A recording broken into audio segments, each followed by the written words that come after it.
Hello दोस्तों, स्वागत है आपका अपने इस यूट्यूब चैनल पे। और आज के अपने इस वीडियो में हम देखेंगे कि पुनर्पलन क्या होता है, रेनफोर्समेंट क्या होता है। बहुत सारी किताबों में ये टॉपिक दिया होता है मगर बहुत डिटेल में नहीं दिया होता है, और बहुत ढूंढने के बाद ये टॉपिक बहुत अच्छे से मिलता है या समझ में जल्दी नहीं आता है। तो आप वीडियो को पूरा देखिएगा, ध्यान से देखिएगा, ताकि आपको ये समझ में आ सके कि पुनर्बलन आखिर होता क्या है, क्योंकि ये बहुत पूछा भी जाता है और बहुत जगह काम भी आता है।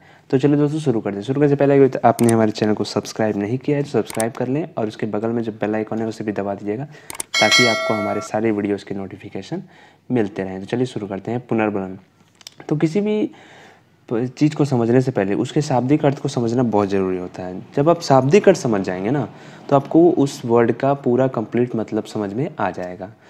देखिए, पुनर्बलन, पुनर्बलन का अर्थ है पुनः बल देना, यानी किसी चीज़ को फोर्स करना, बल देना, अर्थात छात्रों के सफल प्रयासों को प्रेरित व उत्साहित करने के लिए उनकी प्रशंसा करना। यानी कि छात्र अगर कोई अच्छा काम करे तो हम उसे प्रोत्साहित करें, उत्साहित करें। ठीक है। पुनर्बलन मानसिक रूप से छात्रों को प्रोत्साहित करने की कला है, यानी कि मानसिक रूप से हम उनको अच्छा बनाते हैं, मानसिक रूप से उनको प्रोत्साहित करते हैं, जिसका प्रयोग प्रत्येक शिक्षक को आवश्यकता अनुसार व अनिवार्य रूप से करना चाहिए। मतलब इसका प्रयोग आवश्यकता अनुसार ही करना चाहिए और अनिवार्य रूप से करना चाहिए। वह शिक्षण अधिगम प्रक्रिया को प्रभावशाली, रुचिकर, आनंदमय और सुगम बनाने की दृष्टि से महत्वपूर्ण है। जो यानी कि जो पुनर्बलन है वह शिक्षण अधिगम जो प्रक्रिया होती है, सीखने सिखाने की जो प्रक्रिया होती है, उसको प्रभावशाली बनाता है, रुचिकर, आनंदमय बनाता है और सुगम बनाता है, आसान बनाता है। पुनर्बलन आनंदवादी सिद्धांत पर आधारित है। अब आनंदवादी सिद्धांत पर यह कैसे आधारित है? देखिए, पुनर्बलन हम बच्चों को प्रोत्साहित करने के लिए देते हैं, यानी ताकि बच्चे किसी चीज़ को समझें और आगे भी जवाब देने का प्रयास करें। तो प्रोत्साहित करेंगे जब हम किसी को, तो वह सकारात्मक रूप में होगा। तो सकारात्मक चीज़ कभी भी, आनंदमय चीज़ ही सकारात्मक होती है, नकारात्मक चीज़ कभी भी आनंदमय नहीं हो सकती है। तो सकारात्मक चीज़ आनंदमय होती है, इसलिए जो पुनर्बलन है वो आनंदमयी सिद्धांत पर आधारित है। इस चीज़ के अंतर्गत व्यक्ति वांछित व्यवहार को दोहराता है। अब वांछित व्यवहार क्या होते हैं, अवांछित व्यवहार क्या होता है, अगर आपको पता है तो अच्छी बात है, अगर नहीं पता तो एक छोटा सा कमेंट कर दीजिएगा, आपको इस पर एक डिटेल वीडियो मिल जाएगा। तो इसके अंतर्गत व्यक्ति जो होता है वांछित व्यवहार को दोहराता है और अवांछित जो व्यवहार होते हैं उनको दूर कर देता है। अतः पुनर्बलन सीखने की एक आवश्यक स्थिति है। पुनर्बलन जो है वह सीखने की एक आवश्यक स्थिति है, वह सीखने में बहुत महत्वपूर्ण भूमिका निभाता है। पुनर्बलन में उन उद्दीपनों का प्रयोग करते हैं जिनके प्रस्तुतिकरण व हटाने से किसी अनुक्रिया के होने की संभावना बढ़ जाती है। अब उद्दीपन क्या होता है? उद्दीपन, उद्दीपक, यह एक बहुत ही अच्छा टॉपिक है। इस पर अगर आपको डिटेल में वीडियो चाहिए होगा तो आप कमेंट कीजिएगा, आपको इस पर डिटेल में वीडियो मिल जाए। पुनर्बलन के प्रयोग से अनुक्रिया कारण को उसके द्वारा किए कार्यों की सूचना शीघ्र मिल जाती है, जिससे वह उसी प्रकार का कार्य करता है और उसमें सुधार करके उसकी त्रुटियां दूर करने की कोशिश करता है। तो आइए आगे देखते हैं। अब देखिए, पुनर्बलक क्या होता है, रेनफोर्समेंट। देखिए, एक बात आप ज़रूर ध्यान रखिएगा कि पुनर्बलक के बिना पुनर्बलन नहीं हो सकता। यानी कि जब तक कोई पुनर्बलक नहीं होगा, यानी कि रेनफोर्सर नहीं होगा, तब तक पुनर्बलन यानी रेनफोर्समेंट की क्रिया नहीं होगी। क्योंकि जब कोई हमें प्रोत्साहित करेगा तभी तो हमें प्रोत्साहन मिलेगा ना। अब या वो कोई भी हो सकता है, या आदमी हो सकता है, या कोई कविता, कथन, या कोई वीडियो, या कोई एक चीज़ ऐसी हो सकती है जिससे हमें प्रोत्साहन मिलता है। तो पुनर्बलक के बिना पुनर्बलन नहीं हो सकता है। तो हम पुनर्बलक देखते हैं क्या होता है। वह उद्दीपन जिसके सहारे पुनर्बलन दिया जाता है उसे पुनर्बलक कहते हैं। देखिए, इसमें भी वही कहा गया है कि वह उद्दीपन जिसके सहारे पुनर्बलन दिया जाता है, मतलब कोई वस्तु जिसके सहारे पुनर्बलन हमें दिया जा रहा है, वही पुनर्बलक है। ठीक है।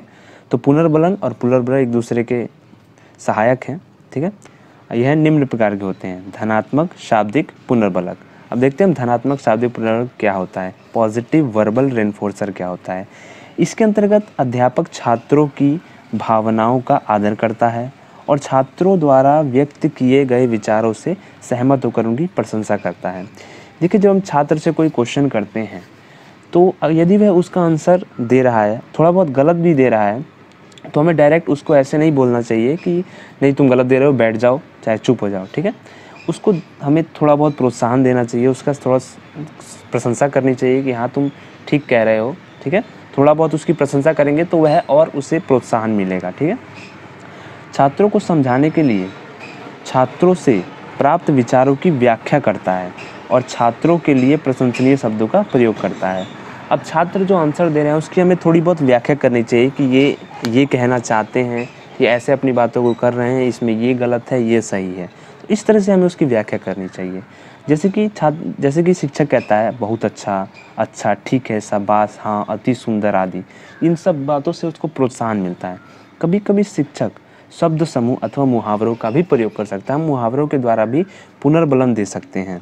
तो ये सारे पुनर्बलक हैं जो पुनर्बलन दे रहे हैं। तो आइए आगे देखते हैं। अब दूसरा है धनात्मक अशाब्दिक पुनर्बलक क्या होता है, पॉजिटिव नॉन वर्बल रेनफोर्सर क्या होता है।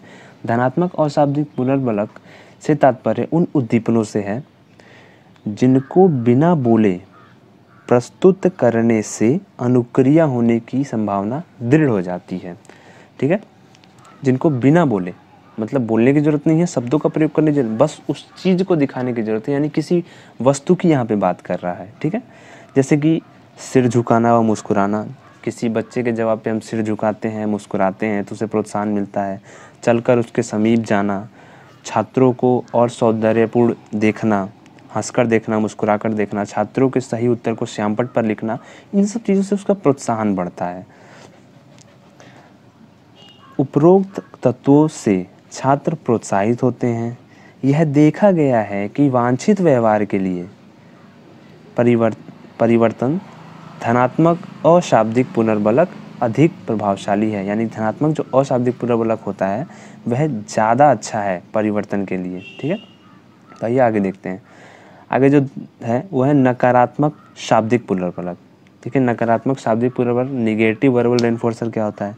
नकारात्मक शाब्दिक पुनर्बलक से तात्पर्य उन उद्दीपनों से है जिनके हटा लेने से अनुक्रिया होने की संभावना दृढ़ हो जाती है, मजबूत हो जाती है। शिक्षक शाब्दिक रूप से छात्रों में अनुचित या गलत व्यवहार या गलत उत्तर के प्रति अपनी प्रतिक्रिया व्यक्त करता है, जिससे छात्र पुनः ऐसा व्यवहार न करे। उसमें शिक्षक नहीं, गलत है, सही नहीं है, मूर्ख, रुको, सोचकर बोलो आदि शब्दों का प्रयोग करता है। तो ये नकारात्मक शाब्दिक पुनर्बलक के अंतर्गत आते हैं, जिसमें हम बच्चों के जो वांछित व्यवहार होते हैं उनको बदलने का प्रयास करते हैं। जैसे कि बच्चों के अंदर जो गलत आदतें होती हैं उनको हम नकारात्मक शाब्दिक पुनर्बलक के द्वारा दूर करने का प्रयास करते हैं। आइए आगे देखते हैं। अब नकारात्मक अशाब्दिक पुनर्बलक क्या होता है। इस प्रकार का पुनर्बलक छात्रों के वांछित व्यवहार को रोकने के लिए दिया जाता है। इसमें शिक्षक निम्न प्रतिक्रिया करता है। त्योहरी चढ़ाकर, यानी कि भौवें चढ़ाकर जब हम किसी को घूरते हैं, सिर हिलाकर, घूरकर छात्र को देखना, पैर से ज़मीन थपथपाना आदि, इन चीज़ों के द्वारा हम उनकी छात्रों की उन क्रियाओं को रोकते हैं जो कि उनको नहीं करनी चाहिए। तो इस तरह से अशाब्दिक रूप में हम नकारात्मक पुनर्बलक दिखाते हैं। तो ये था पुनर्बलन के बारे में, क्या होती है पुनर्बलन, इसके और पुनर्बलक के प्रकार क्या होते हैं। तो आई होप आपको पूरा समझ में आ गया कि पुनर्बलन होता क्या है। पुनर्बलन का मतलब यही होता है कि पुनः बल देना, बच्चों के किसी अच्छे कार्य को प्रोत्साहित करना, बच्चों को प्रोत्साहन देना, ताकि वह उनके अंदर जो झिझक होती है किसी चीज़ को बोलने की वह हट जाए। तो पुनर्बलन बहुत ही आवश्यक है। इसका प्रयोग हर जगह नहीं करना चाहिए, आवश्यकता अनुसार करना चाहिए, मगर अनिवार्य रूप से करना चाहिए, क्योंकि इससे बच्चों के अंदर एक प्रोत्साहन आता है, बच्चों के अंदर किसी स्टेज पर बोलने की उनको साहस आता है, ठीक है। तो ये बहुत ज़रूरी होता है। आई होप आपको समझ में आ गया होगा पुनर्बलन क्या होता है। अगर आपको वीडियो पसंद आए तो वीडियो लाइक कीजिएगा, चैनल को सब्सक्राइब कीजिएगा ऐसे इंटरेस्टिंग वीडियोज़ के लिए। अगर कोई टॉपिक आपको समझ में नहीं आए तो कमेंट में बताइएगा, ताकि उस पर हम एक डिटेल वीडियो बना सकें। Thanks a lot for watching.